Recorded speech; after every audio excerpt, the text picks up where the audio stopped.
Assalamualaikum warahmatullahi wabarakatuh. Alhamdulillah kita bisa berjumpa lagi di channel Menelusuri Jejak Sejarah. Semoga para pecinta channel ini semuanya dalam kondisi sehat dan dilindungi oleh Allah Subhanahu wa taala. Amin ya rabbal alamin. Pada Sabtu 7 Oktober 2023, dunia dikejutkan oleh pasukan Hamas yang secara tiba-tiba menyerang Israel. Walaupun langit Israel telah dilindungi oleh sistem pertahanan Iron Dome, ternyata sistem pertahanan ini juga memiliki kelemahan, sehingga roket-roket Hamas bisa mendarat dengan selamat di wilayah Israel, sekaligus menghancurkan banyak sasaran. Sedikitnya 250 orang Israel dinyatakan meninggal, dan ratusan lainnya luka-luka. Juru bicara Hamas, Khalid Kodomi, mengatakan bahwa serangan tersebut adalah respon dari kekejaman yang dilakukan Israel terhadap warga Palestina selama beberapa tahun ke belakang.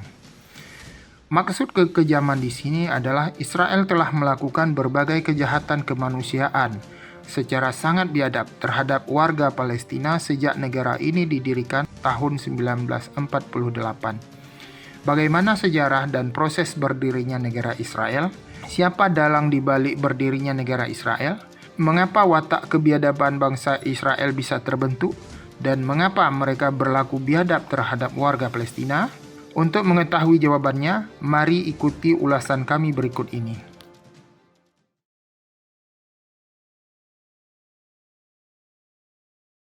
Sekitar tahun 589 sampai 587 sebelum Masehi, terjadi perang antara kerajaan Yudea dan Babilonia baru. Kota Yerusalem berhasil dikepung. Kerajaan Yudea kalah dan dihancurkan. Orang-orang Yahudi kemudian dijadikan budak oleh kerajaan Babilonia baru. Kehidupan mereka sangat memprihatinkan. Kondisi ini membuat orang Yahudi di masa-masa berikutnya bermigrasi ke Mesir, Yunani, Romawi, dan sebagainya. Di Romawi, keberadaan orang-orang Yahudi sering mendapat tekanan dari penguasa dan masyarakat lokal.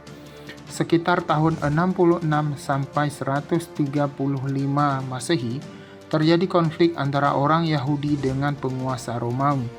Orang-orang Yahudi kalah dan kota Yerusalem dihancurkan oleh tentara Romawi. Kehidupan orang-orang Yahudi sejak itu kembali menjadi sangat memprihatinkan. Pengusiran orang-orang Yahudi, khususnya dari Yerusalem, penyiksaan dan pembunuhan terjadi di mana-mana di wilayah Romawi. Untuk menghindari kondisi ini, banyak orang-orang Yahudi bermigrasi ke berbagai kawasan, termasuk Eropa Timur, Eropa Barat, dan Eropa Utara. Orang-orang Yahudi yang bermigrasi ke Eropa Timur, kondisinya sangat memprihatinkan. Diskriminasi, penghinaan, tekanan, kemiskinan, dan tidak berpendidikan adalah hal yang mereka alami. Sementara di Eropa Barat, khususnya pasca Revolusi Prancis, kondisi orang-orang Yahudi seperti di Prancis, Inggris, dan Jerman mulai diakui persamaan hak mereka oleh negara. Kondisi ini membuat hidup mereka mulai berubah menjadi lebih makmur dan terdidik.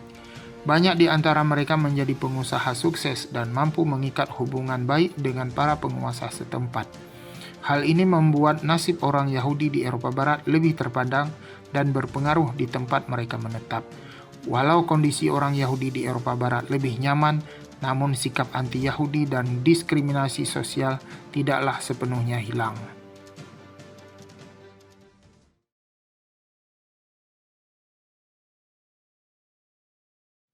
Banyaknya penderitaan orang-orang Yahudi di berbagai tempat, khususnya di Rusia dan Prancis pasca peristiwa Dreyfus tahun 1894, telah memunculkan Zionisme. Ini adalah sebuah semangat yang digagas oleh Theodor Herzl, seorang cendekiawan sekaligus wartawan keturunan Yahudi kelahiran Hongaria. Dia menginginkan bangsa Yahudi punya negara sendiri yang bertempat di tanah asal nenek moyang mereka, yaitu Yerusalem. Untuk mewujudkan keinginan ini, haruslah mendapat dukungan dari negara-negara Eropa yang punya pengaruh kuat, seperti Jerman, yang bersahabat dengan Turki. Dia juga mencari dukungan dari musuh Jerman, yaitu Rusia dan Inggris. Untuk mewujudkan keinginannya, dia menempuh berbagai cara, dari meminta bantuan dana kepada beberapa orang kaya keturunan Yahudi, membuat kongres Yahudi se-Eropa. Dia juga meminta agar Sultan Turki mengizinkan orang-orang Yahudi bisa tinggal di Yerusalem. Namun usahanya gagal. Dia pun mendekati musuh-musuh Jerman, yaitu Inggris. Negara ini menawarkan Uganda di Afrika Timur untuk bisa ditempati oleh orang-orang Yahudi. Tentu saja tawaran Inggris ditolak. Tahun 1904, Theodor Herzl meninggal. Namun Zionisme dalam jiwa orang-orang Yahudi di Eropa terus hidup.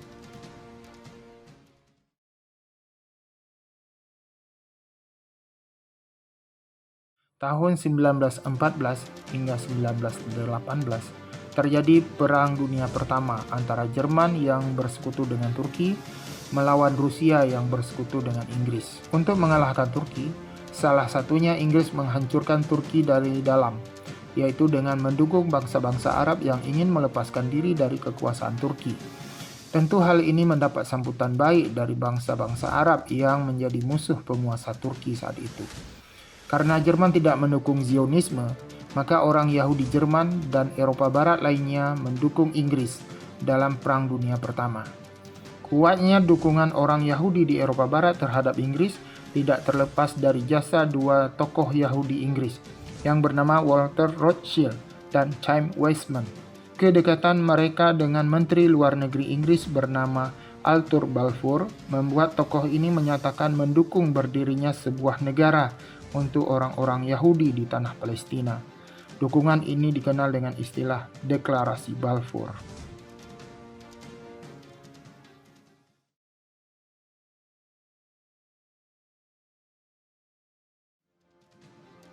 Inggris memperoleh mandat dari LBB untuk mengatur daerah Palestina. Inggris pun membentuk kerajaan Transjordania pada tahun 1921 yang diperuntukkan bagi orang Arab. Pendirian kerajaan ini memicu orang Arab Palestina menuntut hal serupa pada Inggris. Sementara itu, orang Yahudi merasa tertipu dan dikhianati oleh sikap Inggris yang demikian. Seorang ekstremis Yahudi bernama Vladimir Jabotinsky membentuk kelompok Haganah. Dia mengembangkan berbagai pemikiran ekstrim seperti bangsa Yahudi tidak boleh percaya kepada bangsa manapun, termasuk Inggris, apalagi Arab. Kelompok ini juga mencegah berdirinya negara Palestina. Konflik antara orang Yahudi dan Arab di Palestina semakin tidak terkendali. Kondisi ini diperparah oleh semakin meningkatnya kaum imigran orang Yahudi ke Palestina tahun 1930. Akibat berkembangnya sikap anti-Yahudi dan pembantaian orang Yahudi di Jerman yang dilakukan oleh Nazi pimpinan Hitler, Inggris pun memutuskan untuk menghentikan masuknya kaum imigran Yahudi ke Palestina. Namun, keputusan ini bukan menjadi solusi yang tepat. Penyerangan terhadap orang-orang Inggris di Palestina oleh kelompok ekstrim Yahudi pun terjadi.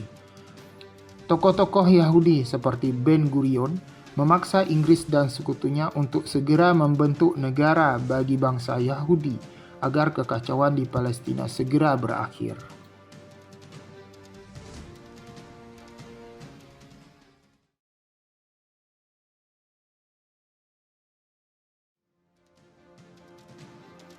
Karena tekanan politik dari para pemimpin Yahudi di Palestina semakin berat, Inggris akhirnya menyerahkan masalah Palestina kepada PBB. Untuk menyelesaikan masalah di Palestina pasca Perang Dunia Kedua, PBB membentuk United Nations Special Committee on Palestine atau UNSCOP yang membagi daerah Palestina menjadi 3 bagian. Satu menjadi negara Arab, satu menjadi negara Yahudi, dan Yerusalem menjadi kota yang diawasi oleh PBB. Pembagian ini sangat ditentang oleh negara-negara Arab dengan alasan kelompok Yahudi memperoleh daerah Palestina lebih besar, yaitu 55%. Konflik Arab dan Yahudi pun kembali terjadi. Tanggal 14 Mei 1948, atas dukungan dari Inggris, kelompok Yahudi memproklamasikan berdirinya negara Israel. Konflik Arab-Yahudi kembali terjadi.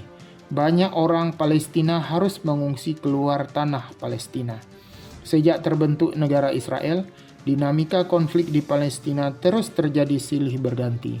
Hampir setiap konflik, Israel yang didukung Inggris dan Amerika hampir selalu memperoleh kemenangan.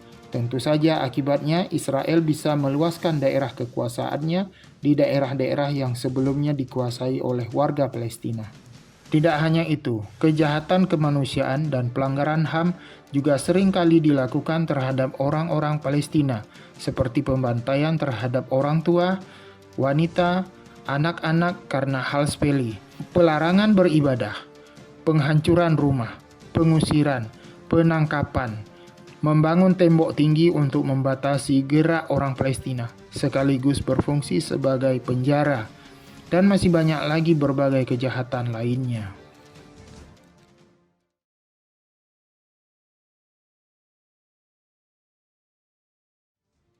Konflik yang berkepanjangan antara Israel dan Palestina telah memunculkan beberapa kelompok perlawanan terhadap Israel, seperti kelompok Fatah, yang didirikan oleh Yasir Arafat dan Khalil al-Wazir tahun 1956. Kelompok ini bertujuan melepaskan Palestina dari kendali Israel dengan melakukan perang gerilya. Akibat kelompok Fatah mengakui keberadaan Israel pasca perjanjian damai tahun 1980, organisasi ini mulai ditinggalkan oleh para pendukungnya secara perlahan.